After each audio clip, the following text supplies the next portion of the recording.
Oh, hey there, friends. Welcome to another episode of Beyond the Verse Star Citizen podcast. I'm your host, Sulyce, and this is episode 29. And here's the deal. It almost didn't happen. So if you listened to episode 28 last week, we had Star Jump Org, both Grim and Ender on. At the very end, I said, look, we're not going to go live. We're not going to record a podcast this week or the next week because of preparation for CitizenCon. But then it hit me. The purpose of a podcast is to be a companion to really your everyday routine. It's a supplement. Whether you're driving, you're working out at a gym, you're on an airplane flying to the Los Angeles Convention Center for the weekend, there should be a really awesome form of media that you can listen to, tune into, and I wanted to provide a very informal episode. This is not the bells and whistles. It's not the production value that I normally would produce for my patrons, for you, the listener, for you, the viewer. So if this is your first episode, stay tuned for episode 30 next week, or go back and watch like episode 28 to see like the true value proposition and what we're doing. But I wanted to actually just spend time with you while you're either getting ready to watch live on Twitch, or if you are in fact going to this event. I leave tomorrow. I've hit that 24-hour notice. I've checked into my flight. I'm ready to go. So my mind is in that space. So I'm going to improv. This entire podcast is going to be improv, nothing planned as far as specific talking points. I know kind of agenda-wise what I want to accomplish, but here we go. Enjoy the next couple of minutes as you sit down across the table with me and we talk all things CitizenCon. So the first thing I wanted to do, actually, I literally just got an email. So this is part of the improv that I'm talking about. I got an email saying that we do have responses to last week's Q&A. So let me go to my Spotify page. Let me go to my Interact. Stand by. Let's go ahead and publish this. All right, here we go. Okay, so I'm going to go ahead and just kind of talk you through the questions. So at the end of episode 28, when we publish all podcast episodes, if you are listening or viewing on Spotify, we ask usually a Q&A or a poll. And so for last week, we asked, what is the most creative way you have used the Fleet Viewer? Because again, we had Star Jump Oregon, we had Grim and Ender on. And like I've made a promise, I will read every comment and discuss every comment that gets put on there. So we have a positive one and then a very interesting one. So let's go to the positive one. That was about 3 days ago from one of the patrons I recognize. It's Just Metal. So a good friend of mine who's engaged and active on social media. So first off, thank you so much for listening. Thank you so much for being engaged. So again, the question, what is the most creative way you have used the Fleet Viewer? And It's Just Metal says, planning out my future fleets. Absolutely. I think, and that's what I have done, whether I have purchased an in-concept ship like the Idris, Kraken, Javelin, it's really awesome to see that in the ranks of all my other ships, right? Like that's really exciting, and obviously saving it as a PNG and then going into Photoshop and manipulating that graphic to be something presentable. It's just a really awesome tool in that sense. And then for future ships, if you plan on getting more, you can obviously add. There's no barrier. It's not like you have to own the ships in order to add it to your fleet view.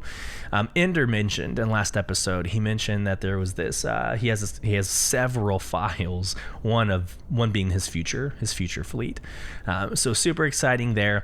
And then the interesting 2 hours ago, before recording this, 2 hours ago, and again, I mess up all usernames, so bear with me, but 2 hours ago we had a listener who responded. Their username is TJ Dittenber.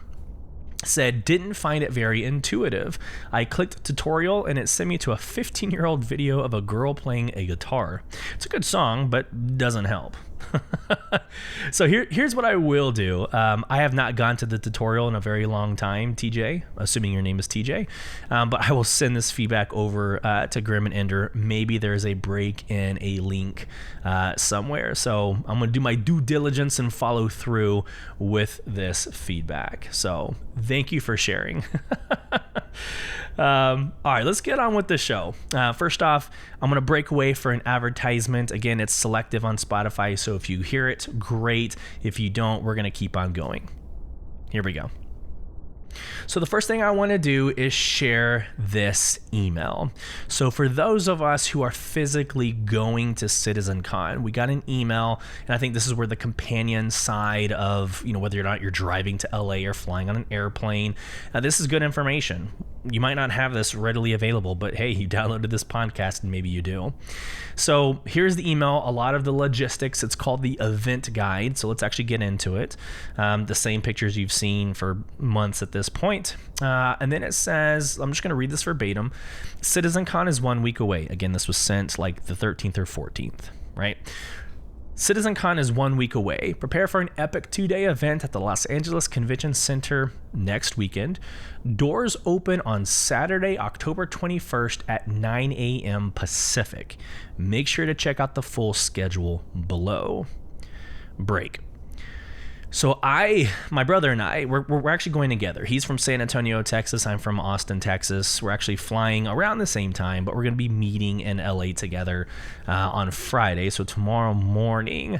But we do plan on being at the door opening at 9 a.m.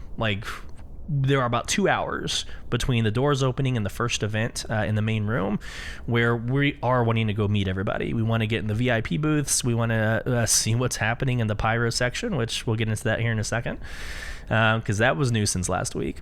But we want to get in and see the 2 hours. Now, whether or not we come in at 9 a.m. on Sunday, I don't think we need to do the meet and greet twice. Still maybe up in the air. But here we go. Back to the email. This email serves as a quick guide to help you navigate to the event, as well as what to expect while you're at the convention. Refer to our additional resources for FAQs and detailed information. Here's the venue. So the venue is the LA Convention Center. The address, 1201 South of Figueroa? I don't know, I'm going to screw this one up. Figueroa. And I actually speak Spanish. I should be able to read that pretty easily, but shot that one. So 1201 South Figueroa Street, Los Angeles, California, 90015. CitizenCon will be hosted in the West Exhibit Hall, which is interesting. Which is interesting because my brother and I were talking about the attendance, right? Like how many people are going to be there? General access and VIP access. Of course, they don't reveal those numbers. So what I told my brother, I was driving to work and he was actually in front of his laptop. And I was like, hey, buddy, check out the max capacity of the venue. And we discovered that the West Hall's max capacity is 15,000. So we know that we're not going to have any more than 15,000 people show up to CitizenCon. There you go. Just thought it was an interesting tidbit. Parking. So first off, I'm going to Lyft everywhere. I Lyft because it's tied into my Delta app, but Uber, Lyft, whatever. I'm going to Lyft everywhere I go, even from my home of record to the airport here in Austin. I don't like the idea of parking whenever I travel, but here we go. Back to the article.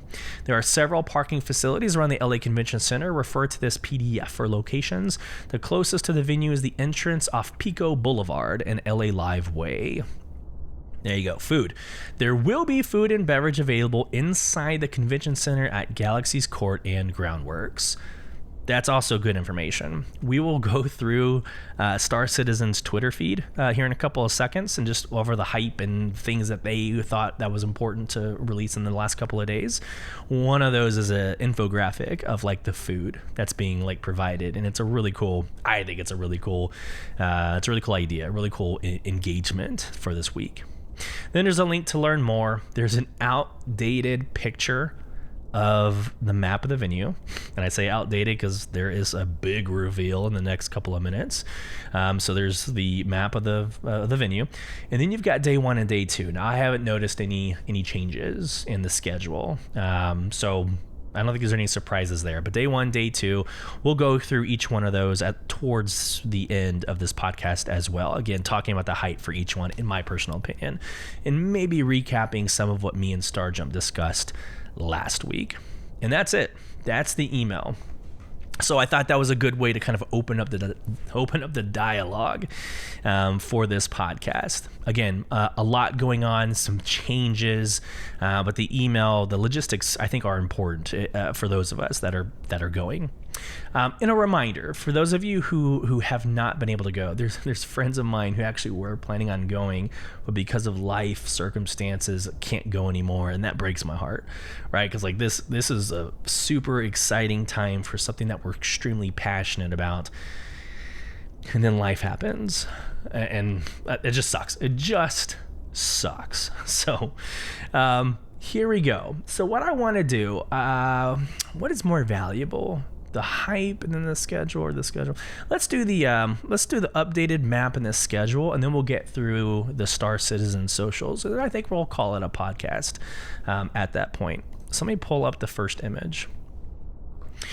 So this first image is the schedule, day 1 and day 2. If you listen to episode 28 of the podcast, me, Grim, Ender from the Starjump org went through each one of these and what we're excited about for day 1 and what we're excited about for day 2. And if you follow either us, really, if you follow anything Star Citizen on social media, you've already seen this, right? There's nothing new here. But I will say that this was downloaded 30 minutes before the podcast, the one that you're listening to right now. So this is the latest and greatest. If there were any changes, you're hearing it right now. So here we go. Day 1. Again, like I said, the doors open up at 9 a.m. and I actually can see it this time. Last episode, I could not read the fine print to save my life. Day 1, doors open at 9 a.m. At 11 a.m., the subject matter is shaping the verse, the future of Star Engine. Quote, from pixel to persistent universe and everything in between, join us as we showcase the power and depth of Star Engine, enabling the seamless scale that push our games to the cutting edge of industry, technology, and beyond. I believe that is all things, OCS, the object container streaming, the persistent entity streaming, and server meshing.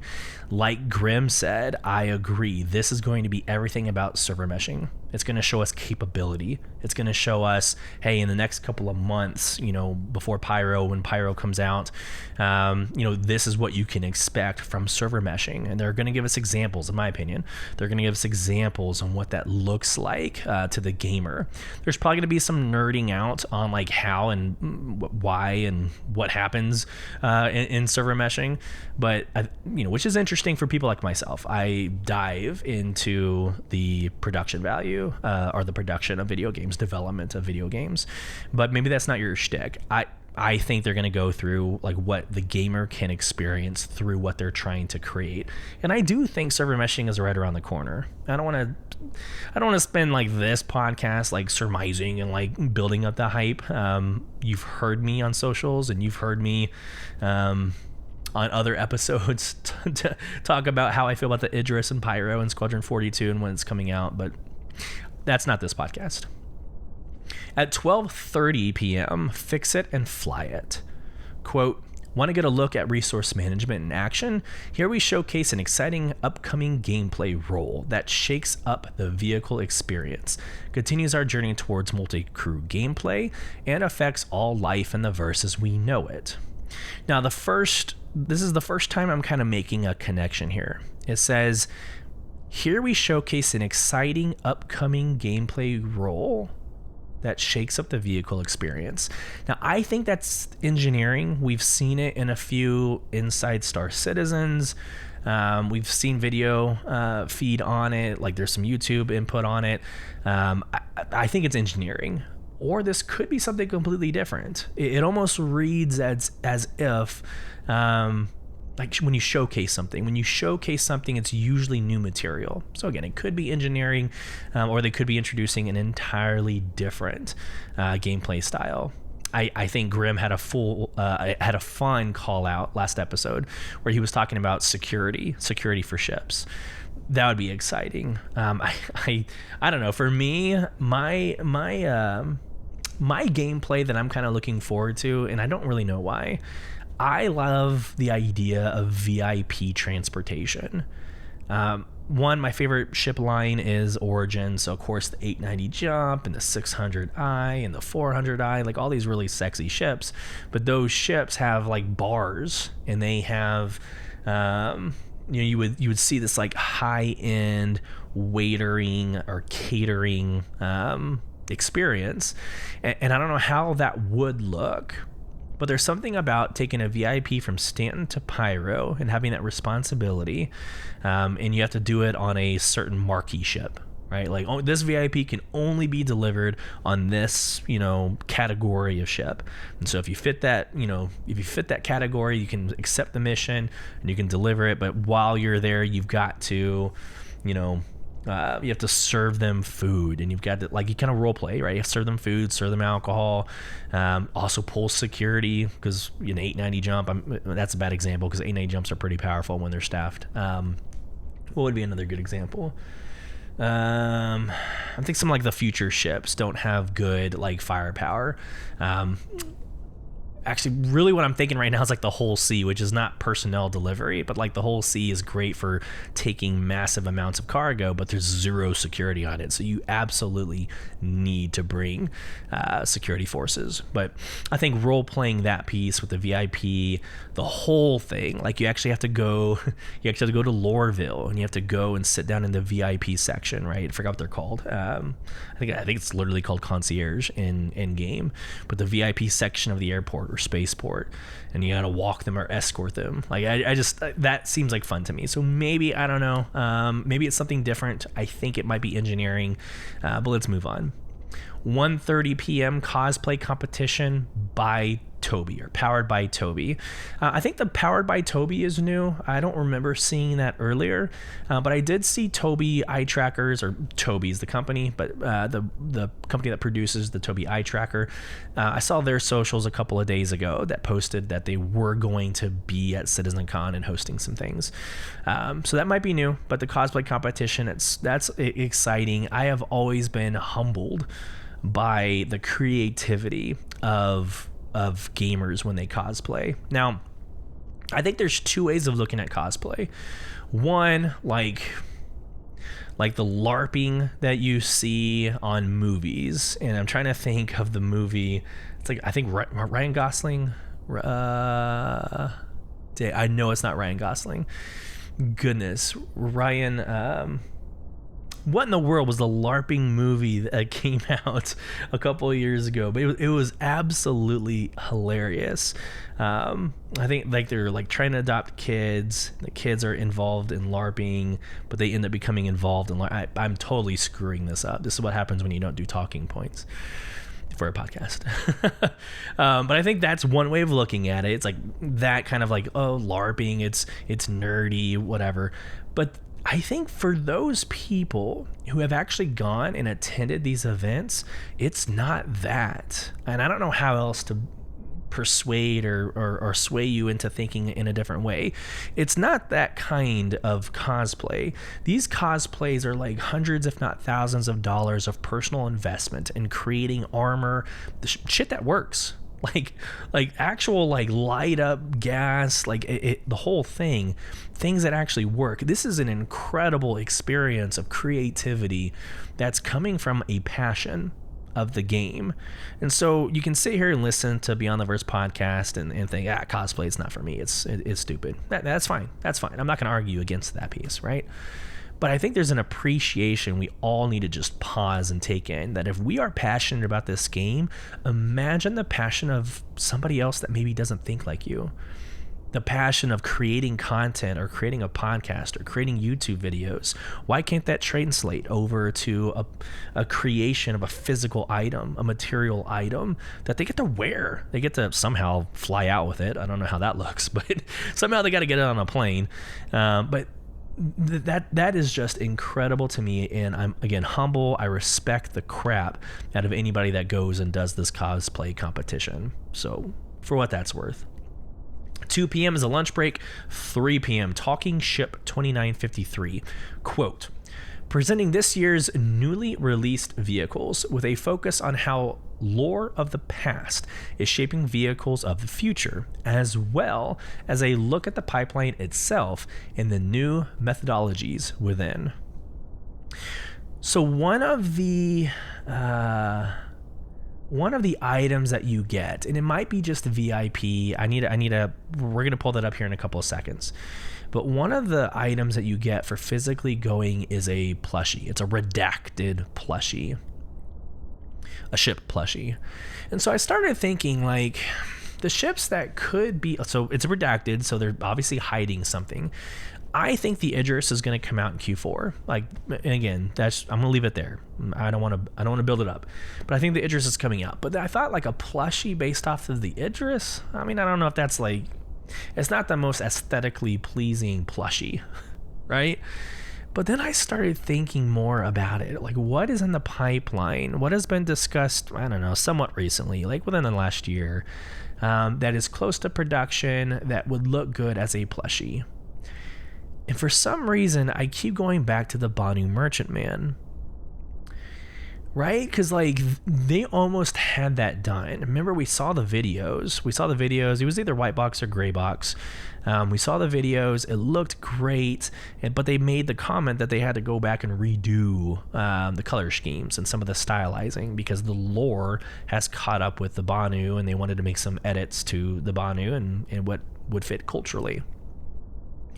There's a part of me that might, I don't know, maybe the Banu Merchantman. There's a couple of things in game that need to happen first, though, and I think that's a podcast for another time. We're not going through the roadmap update or roundup, but there's some technological things that need to happen before you can just open up marketing in the game, or mercantile loops in the game, right? Because there's like the Kraken privateer, the cargo is outfitted with storefronts. Okay, well, what does that even look like? If it would release in Q4, we haven't seen anything about what that looks like for storefronts and operating your own storefronts inside your own ship. So I think that's a different conversation. But regardless, I think aesthetically, a Banu Merchantman is probably more appropriate for a plushie than the Idris. All right, so I'll stop there. And I guess all the other ships, right? All the other ships you're seeing content creators talk about, you would need to have the Pioneer in order to base build in Pyro. Again, not really aesthetically pleasing for a plushie. So, anywho, talking ship 2953, that's going to be exciting because I think a lot of people play this game because of the ships. And then last for day 1, 4 p.m., navigating the universe. Quote, travel with us to the forefront of navigation with a look at the evolution of UI features that help players view, engage, and interact with their surroundings, offering exciting new perspectives on the Star Citizen universe. Now, Star Jump, Grim, and Ender both think that this is the new Star map, and cool. I hope it is. I don't really have a guess on what else it could be, but when you say navigating the universe, you know, traveling to the forefront of navigation, I think that's the only thing that could happen. Now, when you're on ground, I guessed starred on another show.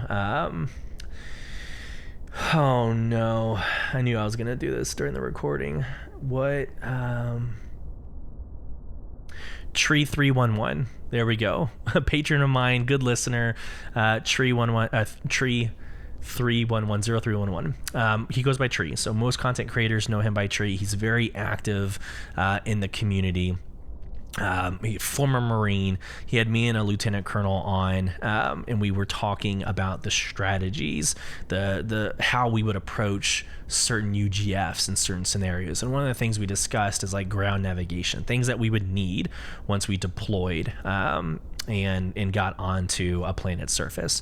And one of those is just a ground compass. Like, I would imagine walking around on planet side, going to a UGF, like right now, there's no navigation. I mean, you sort of have like a compass bearing on the very top of your screen, but it's not intuitive. It's not even like what you would see in 2023 in real life military operations. Even in real life military operations, you've got the Blue Force tracker, right? You've got this ability to like mark, you know, points of interest and areas of interest. You can't even do that on ground in 2950. Oh, good Lord, what year are we in? 2953. So maybe some like on planet side navigation is also added in there. There we go. The venue closes at 7 p.m. Okay. Navigating the universe is at 4 p.m. The venue closes at 7 p.m.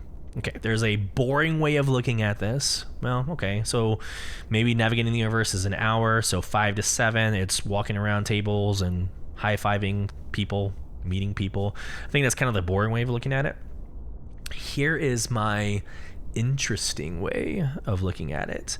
I think, and let's just go ahead and switch on over to the map of the venue. I will go a little crazy here because I think this is huge. I think in the top left-hand corner of the event map, this week they changed the staff-only section to Welcome to Pyro. This again is taken straight from the website. It's not photoshopped. This is in fact Welcome to Pyro on the top left. Somebody went in and counted 90 chairs, but it looks like a LAN setup. It is 5 rows of almost like long tables, but 5 long tables, 90 chairs. It looks like you can go and actually play. And why the hell would you call this Welcome to Pyro if it has nothing to do with Pyro? I think there's going to be a dedicated server where people can go and play in Pyro. There we go. So from 5 p.m. to 7 p.m., I think everybody is going to be over there in the top left corner in Welcome to Pyro. And of course, there's other things, right? There's other events. There's community booths, right? There's lounges, merch stores, etc. So that's personally what I think. Let's go back to the schedule. Let's look at day 2. And then we'll get into the social media threads for Star Citizen to kind of get into the hype and kind of what we're looking at. So again, 9 a.m. doors open. 11 a.m. is the first event called Character Advancement. Quote, we explore the outlaw styles found in the far frontier. It's still too tiny. Found on the far frontier, the new technologies enabling our next generation of character customization and the much anticipated arrival of diverse coiffure. And this is hair, right? And I posted a video on social media a couple of days ago, actually yesterday, about the beard excerpt that you heard from episode 28. And so that'd be really nice to see the advancements or what additions you can do with character creation, etc. Maybe we'll see Alien. Again, if we're talking Pyro, if we're talking Squadron 42 in Q4 of 2024, if that is like a thing, they're going to need to introduce the Alien models anyways. So if they were going to do that, great. I don't know. We'll see what happens. 12 p.m. Life in first person. Let me cough real quick. All right, 12 o'clock, life in the first person. Get an up-close and personal look at of upcoming major improvements to first-person gameplay, diversified combat AI behavior, overhauled weapon handling, and how we're shaping a more immersive, dynamic universe through seamless and tactile interactions. I mean, that's huge because that's the game. We can talk about, the layers of interaction beyond first person, right? Like we can talk server meshing, level of details, introduction. Wow, the introduction of ray tracing, HDR, right? I think we just did HDR a couple weeks ago, or a couple patches ago. But that's all great. That's all like really aesthetic. That's awesome. But life in the first person, or this segment, is huge because it's like it's how you play. It's actually playing the game when you're not like flying and shooting. It's how you're walking around. It's how you're interacting within cities, walking to UGFs. It says character AI or NPC AI. So hopefully it's improvements to like enemy fighting, because right now it's ridiculous. You can go into a UGF or a bunker and you can literally walk up to the enemy, kind of walk around them, get a good screenshot with them. Oh yeah, I also have to kill you, and then kill them and then move on to the next person. Like it's really bad right now. So hopefully there's some improvements there. 1 p.m., taking flight. We launch into the next iteration of Star Citizen's flight experience and explore impending improvements for every aspect of space and atmospheric traversal, combat, and interaction.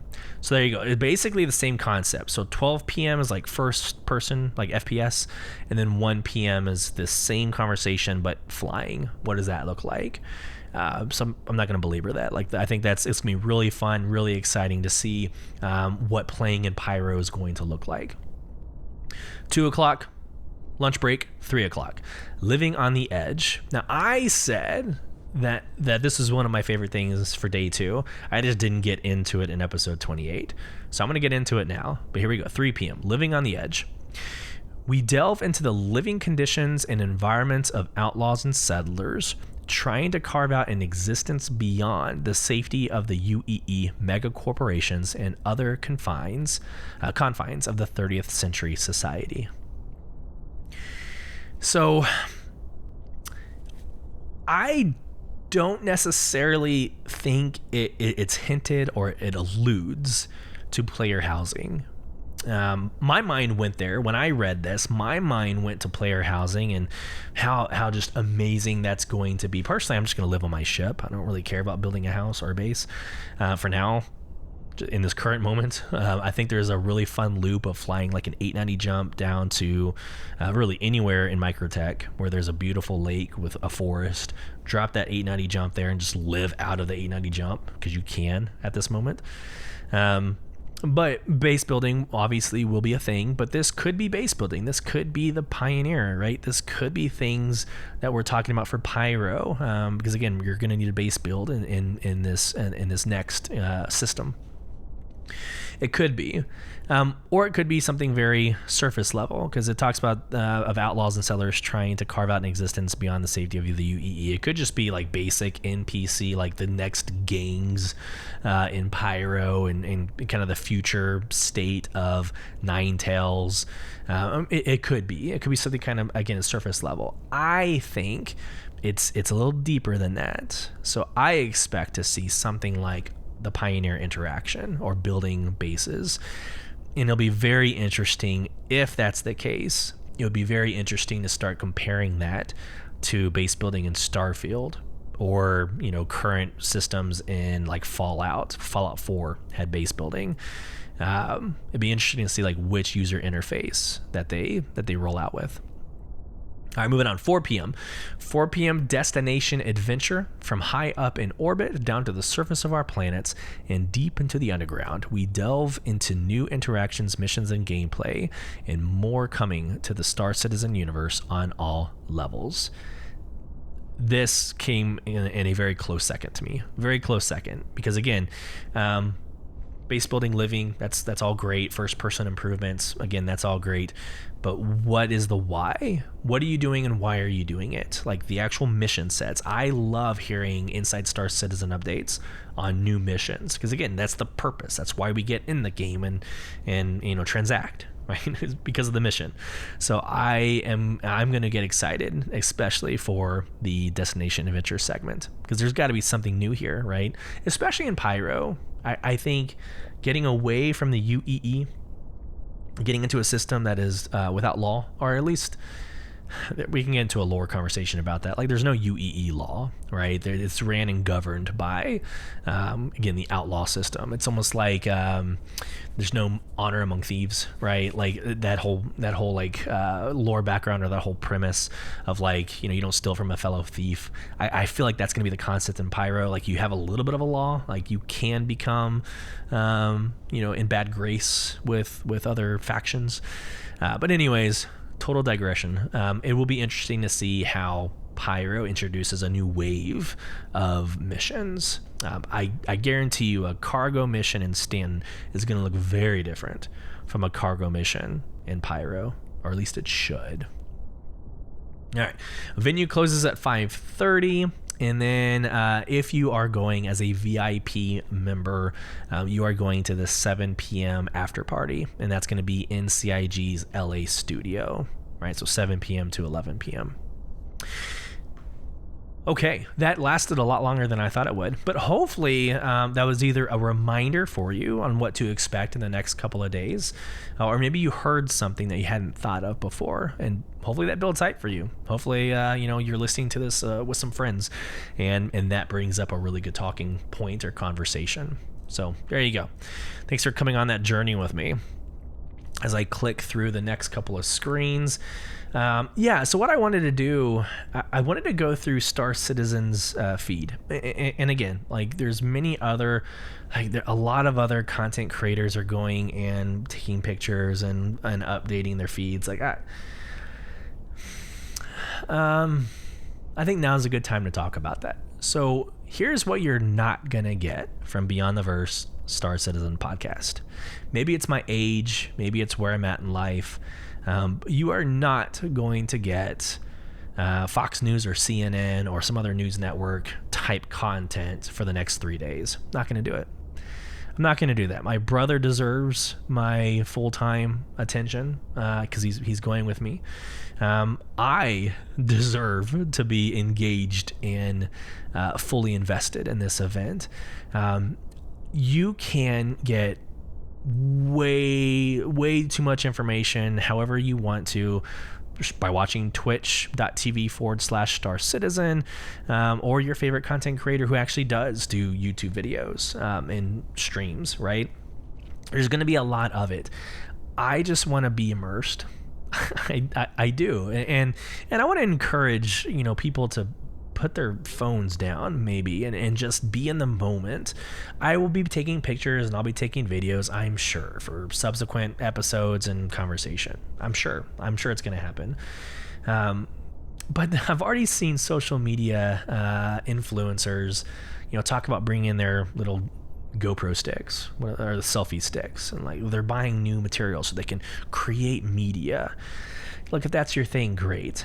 You're just not going to get it from Beyond the Verse. It's just something I'm not going to commit to. I'm going to be fully invested in the event, be lost in the moment, find out Monday, well, I'm back in Austin, Texas, and I'm probably going to work the second half of the day.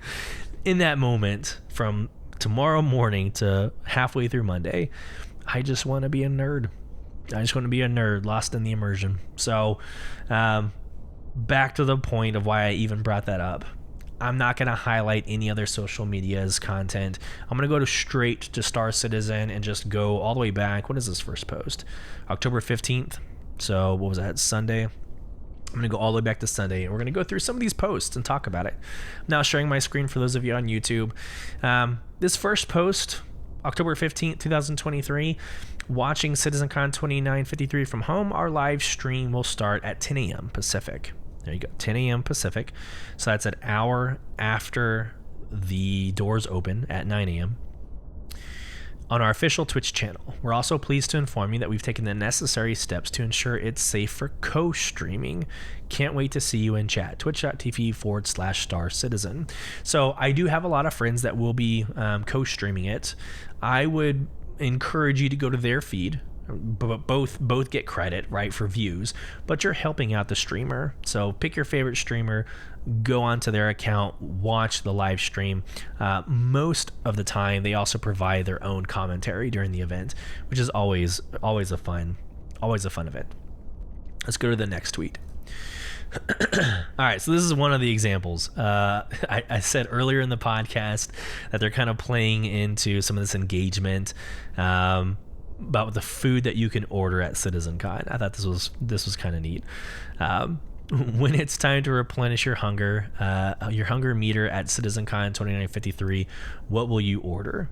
And so there's this nice little infographic with a bunch of, like, basically a menu, but it's all based off of like lore from Star Citizen. So brilliant. They're not the first to do it. I've been to other conventions that do this, but again, props to their marketing and their community team for doing this. But here we go. Beware grubs, or maybe it's just grubs and the beware is just like a cosmetic background. Regardless, grubs.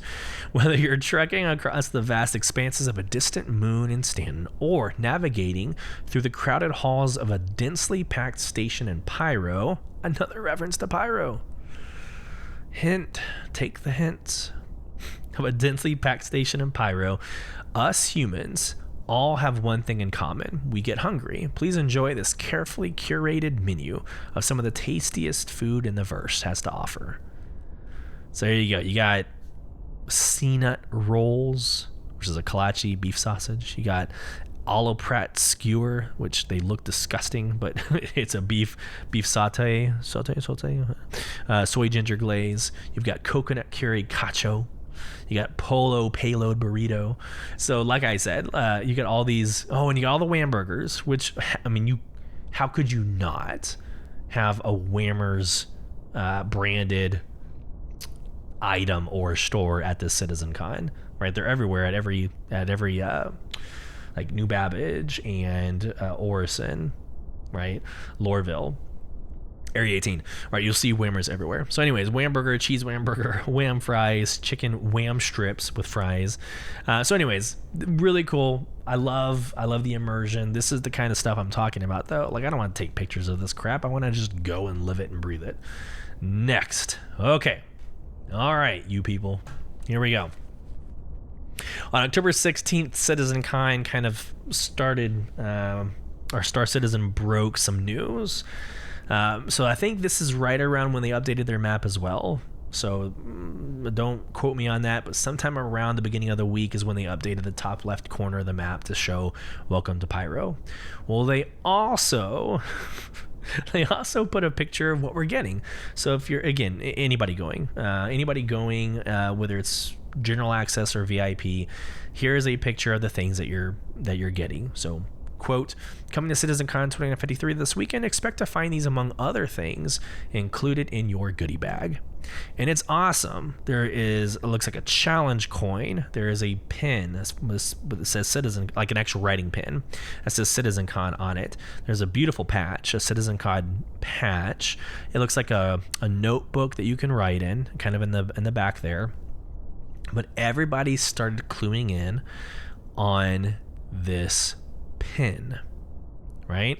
And so even Star Citizen decided to post, like, for those looking for a closer look at the pin. So here we go. First off, everything is labeled and color coded as Pyrotechnic Amalgamated, which that is Pyro. They are the founders of the system of Pyro. They're the company that discovered the jump point to Pyro, and so hence Pyro. So everything is labeled. It's the blue and the gold colors. It's probably going to be the color coordination of the dragonfly that everybody can sit on, the life-size dragonfly. It's probably going to be blue and gold. I have a feeling that the color scheme is blue to gold because of Pyro Amalgamated. But here's the pin, blue and gold. It's I'm telling you, it's happening. But this pin is really awesome. It's got this unique number ID with employee number ID as well, with a little barcode looking thing. But that's not the zoom in that people are talking about. What people are talking about is the zoom in, and let's see if I can do this. I can't do this on live here, but on the pin, in the descriptor of the pin, they purposefully, and this is on purpose, they purposefully put the patch blocking everything else except for, quote, Welcome to Pyro. And I think that is what started the firestorm. That's what started everybody, starting to, hey, maybe Beyond the Verse actually knows what they're talking about. Maybe Beyond the Verse back in July, who said something about Pyro in Q4 2023, maybe he's onto something. This started the firestorm. And then what sealed the deal was the updated map, where I already explained it. On the top left corner, it says Welcome to Pyro with what looks like to be land seating. It's happening, guys. It's happening. Whether or not it's just a dedicated, you can play in it for this event, or it goes to the PTU in Q4 to go to the PU in Q1 of 2024, Pyro's here. It's here. And I'm excited to see it and hear about it and do all things Pyro. There are other content creators that want you to know that they were right. I will probably stop once I'm proven right for CitizenCon. I'll shut up about it because I don't like rubbing it in. But I'll say one more thing about it, and then you'll never hear me say it ever again. But there are other content creators that are very loud about being right, and we want to celebrate them as well. I'll be done after CitizenCon. So, all right, the next picture, I'm pretty sure, was the zoom in. All right, let's go. 4 days. Okay, so CitizenCon is only 4 days away, so this must have been October 17th, so 2 days ago. Quote, CitizenCon is only 4 days away. If you plan on attending, make sure to tag your event posts with the official hashtag CitizenCon2953. So I remember why I wanted to talk about this. So again, if you're listening on podcast, if you do end up going to this event and taking pictures and putting them on socials, make sure you tag hashtag CitizenCon2953. Star Citizen is going to be retweeting, and they're going to be having kind of a live stream during the event that's going to have those pictures and that content come up. So make sure you're tagging, again, hashtag CitizenCon2953. There you go. Moving on. Okay, so this post was more of like a news update. It's really funny. Earlier in the week, Tuesday, Wednesday, don't remember which day, my brother texts me. He's like, "It's here. It arrived." And I'm like, "What? What do you mean?" I mean, I've been checking, I've been checking CitizenCon and Pocket Guide for quite a while now, and I don't see anything. Like, what are you talking about? He's like, "Dude, the new launcher is out." So I mean, he was pulling my leg, right? He's making light of the situation, but so small tiny update that happened to the launcher earlier in the week. But the cool part about this new launcher, there's really nothing aesthetically different. It looks the same on face value, but they've added the live status of the servers. So rather than having to go in or go onto an external URL, like I think it's status.robertspaceindustrials.com, instead of doing that, or instead of getting in game and realizing that things are broken, you can actually, on the launcher, on the bottom left, see a live status icon. And green means good, obviously amber, yellow, red, for its, for what they're defining it as.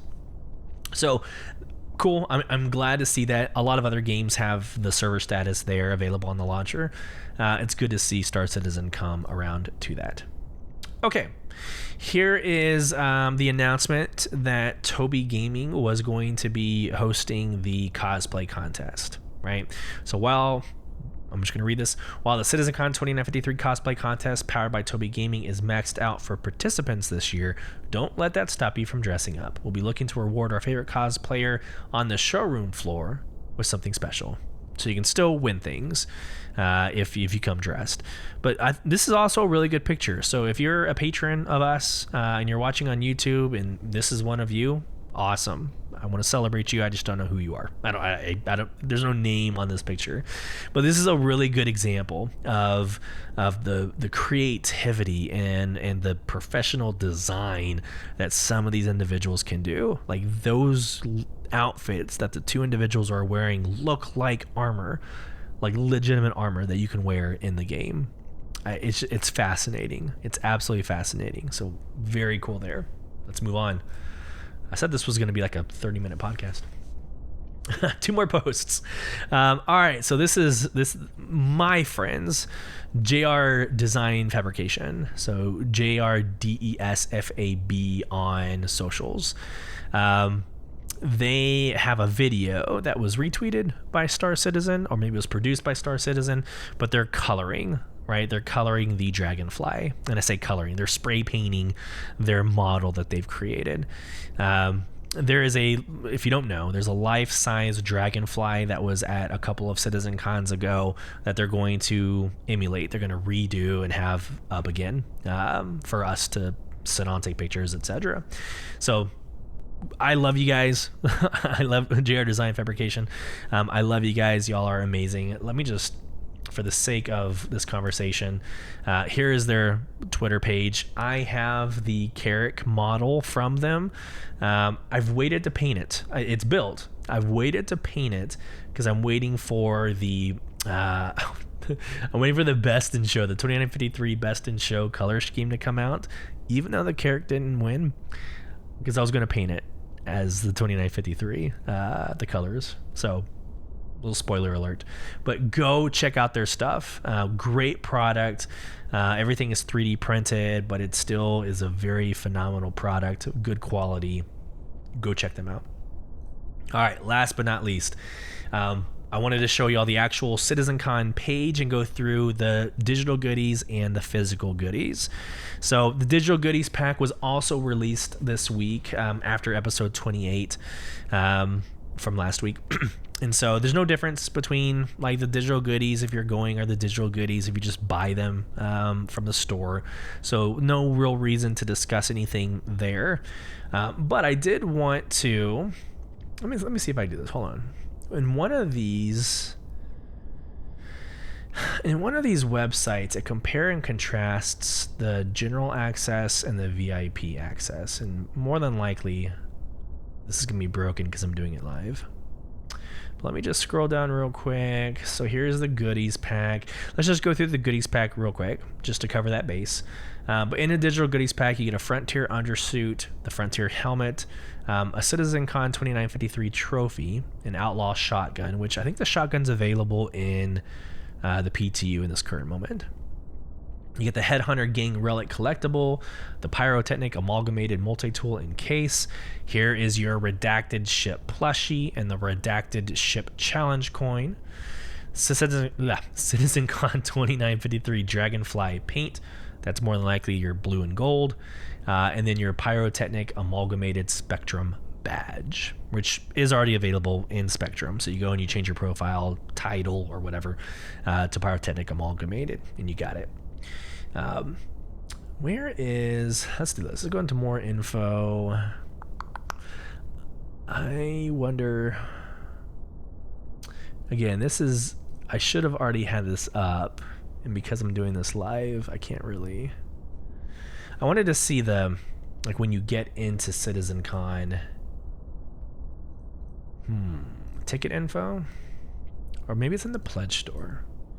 I'm just going to try this just a couple more seconds because it's not really aesthetically pleasing, nor is it audibly pleasing. But I think all products, let's go ahead and sort all products by price. So your VIP, boom. And I think, yeah, it doesn't really say what you get. A long time ago, you were able to go into your ticket procurement and, you know, buy just a regular general access and buy the premium experience, and it would list off like the different things that you would get for each. So I failed there. And on that lovely note, it's almost like what's it called? It's not Gran Turismo, but there is a show on Amazon Prime. It's something like Gran Turismo, but it's the British actors that preview cars and they review cars, but they always end their show like on that lovely note or that horrible, sad, depressing note. Let's end the show. I feel like that's what I'm doing. Not to end on that note, but it's gonna be fun. It's gonna be fun. I will take pictures of the different items, the VIP booth. I know that I'm one of the blessed who got a VIP ticket or premium access ticket, so I will share that experience with you in that sense. Like I'll take pictures of the items, the booth or the lounge, even the after party, and what we're able to take pictures of. By all means, I want to share that with you. It's as much for you as it is for me in that sense. So I recognize that piece. Wanted to talk through that. Wanted to talk through the general access and who and what we're getting in our goodie bags, which you already saw the items in that discussion. So I think we covered that piece pretty well. Whether you are watching on Twitch or whether you are going in person, I hope this weekend is fun for you. Sincerely, wholeheartedly. If you are, and I'm going to say this in a in a sincere, positive way. But if you are one of the naysayers, if you are one of those who don't think anything exciting is going to come, I just hope you find joy. Sincerely, I hope you find some fun in the events on Saturday and Sunday, something that reignites your passion for this game. You're creating content for it, so you might as well like what you're doing. I hope you find that fire. But for those of us who are ecstatic, maybe blindly ecstatic, I hope you're not let down by anything as well. This is a game, this is a journey, this is something that we've all kind of accepted as the way things are. And this weekend is the time to celebrate it. So the fun that you have enjoyed since last CitizenCon or since last year, and the fun you will enjoy between now and next October, this is the one moment to just be in that moment. So I wish you the best. Thank you so much for listening. I hope you found value in this kind of ad hoc podcast. Next week, we will be doing episode 30. I'm going to try to get some special guests on, but we'll be talking like recapping CitizenCon, which, I mean, that might be pretty obvious. But we'll be recapping our thoughts, impressions, fun moments, exciting stories. We'll be doing all of that. Thank you so much for your patronage. One more time, it means the world to me. We've made a lot of growth in this month so far, and October is not even over, so I can't wait until November's show recap. You're part of that. You're the reason why we are here. Thank you so much. I hope this finds you well. Safe travels as you traverse beyond the verse. Take care, everybody.